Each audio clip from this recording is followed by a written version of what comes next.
నీ జీవితంలో కూడా ఎప్పుడు నేను ఎండిపోయా, నా బ్రతిక అయిపోయింది, ఇక నాకు నిరీక్షణ లేదు, నాకు ఆధారం లేదు, నా సంసారం ఎండిపోయింది, నా జీవితం ఎండిపోయింది, నా భవిష్యత్తు ఎండిపోయింది అని జీవితంలో ఎప్పుడు కృంగిపోకు. ఈ దేవుడు ఎవరో తెలుసా?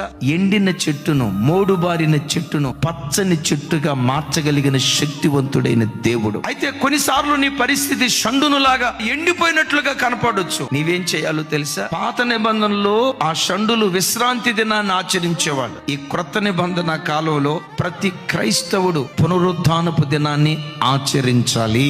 తీర్మానం చేసుకో. దేవా, నిన్ను చేరే ఆ రోజు వరకు ఒక్క పునరుద్ధానపు ఆరాధన కూడా నేను పోగొట్టుకోకూడదయ్యా.